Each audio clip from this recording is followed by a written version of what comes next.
Hello to my wonderful, very first American customers. I hope you're all very well. I just wanted to show you a quick video on how to put together this week's arrangement, which I've titled Carpe Diem, Seize the Day, named after these beautiful peachy pink roses which are in the arrangement this week. Now, one caveat before I start, I've got white gladioli here, but you're actually going to get some beautiful lavender coloured gladioli when they open, which will look very beautiful. So to start with, of course, you must remember to snip an inch off the end of all your stems, like so. Very nice too. And then you've got to use your flower food, which you'll find in your box. Give it a little swirl around with your secateurs or what have you, and then we are ready to go. Fill your water about that high with lovely room temperature water. Okay, smashing. So I'm going to start with my roses arranged evenly around the edge of the vase in a nice even triangle, which looks very, very beautiful already against my nice green jumper. Very lovely. And then next up, we've got some Alstroemeria, which is also known as a Peruvian lily. Lasts for absolutely ages. This is a sort of pale pink colour. Very pretty indeed.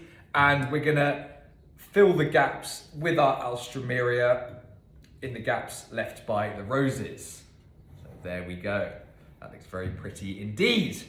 And then we have some spiky Eryngium thistle, which I absolutely love. Just gives a really nice texture to the bunch. And this is going to sit at the same height of your as your roses and Alstroemeria.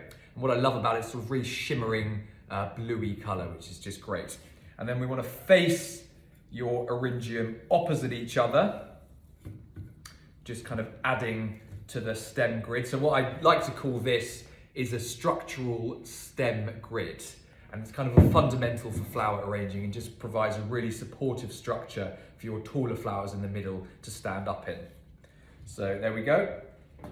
Then, as I just said, we've now got our lovely pink LA lilies, Longiflorum asiatic, that stands for, that are going to open up into this very nice pale pink colour that works really well with the roses.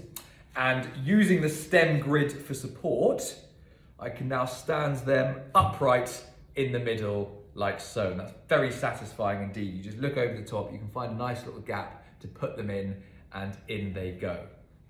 There, beautiful.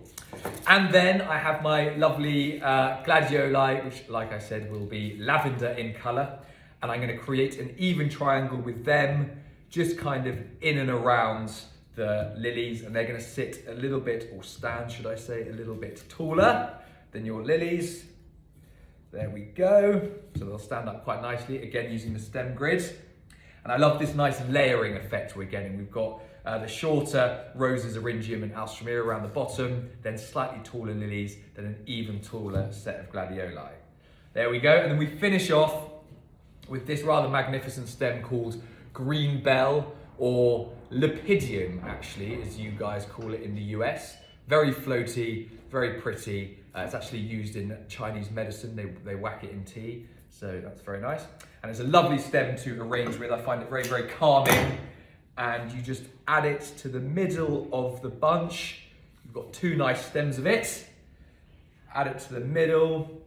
And then the really calming bit comes when you just carefully pull the branches out and through all of the other stems all the way around.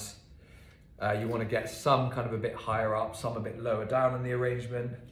And you can just very neatly start pulling it through and out. Got to be careful, it's very delicate, but it gives the arrangement a nice sort of lacy vintage look, which is very, very pretty, I think. There we go, and then we give it a little bit of a spin. Very good. Then I'll point it up to the camera. There we go. So this arrangement is called Carpe Diem. Get out there and seize the day, and I really hope you love it. See ya.